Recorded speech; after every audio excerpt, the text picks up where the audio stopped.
a few months ago, I was sharing an article, I was publishing an article where I was sharing practical tips with regard to how to do open innovation in the right way. And this is based on a lot of experience in Israel and around the world, super practical tips.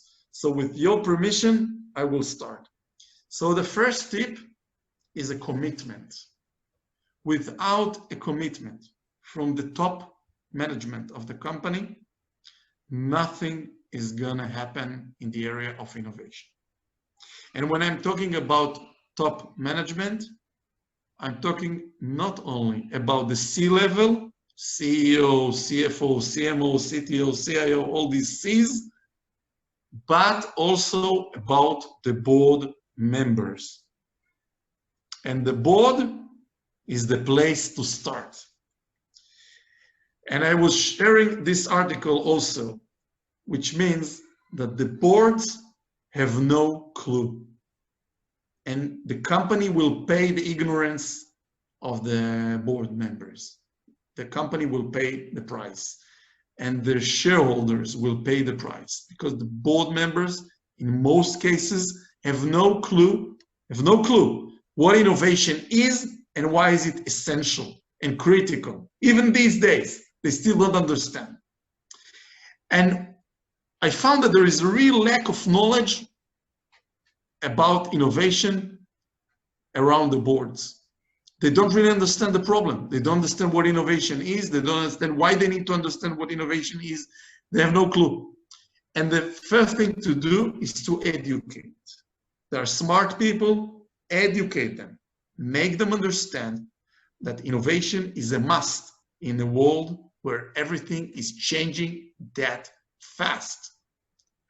And the COVID-19 should help you to explain that to them. And when they will know better, the company will do better. This is not only what I say, this is what research say. So the first tip is to create a board with diversity. You have to have a diversity around the board. I hope that in each and every board, you have not only men, but that's not enough. Having women around the board is a good start. It's not enough. You have to have people which have different background. You can't have a situation where all the board members are CPAs or good businessmen or great ex-top managers. This is not enough. In 2020, you have to have as many board members with a specialty, who are special in the areas of technology and innovation. It does make sense that your board members would have no clue about the trends, about what's going on around out there. And so this is the first tip. And in Israel, it is mandatory by law that in each and every board of a bank, there has to be at least one board member who is specialized in technology and innovation.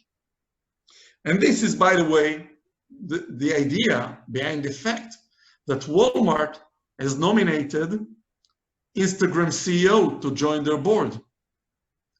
And this is super simple tip to implement. You can make it tomorrow. Today you can make it. It's simple tip. And there is a research that was done by MIT in 2019 that found that when you have 3 board members who are specialized in technology and innovation, the bottom line, the performance, the business performance of the corporate is by far better than its competitors. So this happened in 2018. This research is from 2019. So this is something hopefully you will take from this presentation of mine. And I will ask you another question. What is the average age of your board members? In S&P 500, it's 60.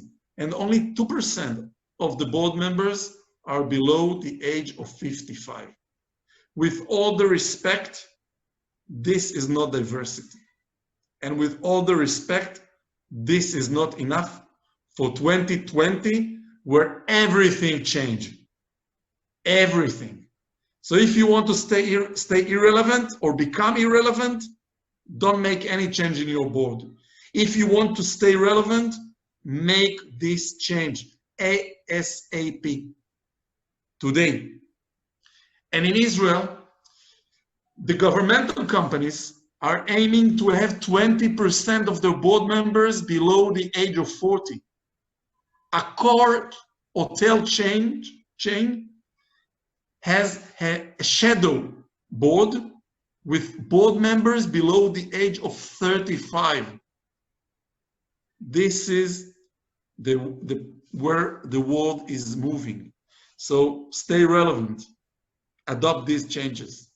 And when you have such board members who has a clue about innovation and technology, suddenly the board starts to allocate time to discuss innovation. Suddenly they speak about budget for innovation. Suddenly they will share the results of innovation every quarter with their shareholders. Suddenly they will meet startups. They will start to understand the changes that happen these years, and they will trust me. It's from experience only, not because being smarter. It's only from experience. When this will happen, the company will make better. Everything is going to change, and really fast.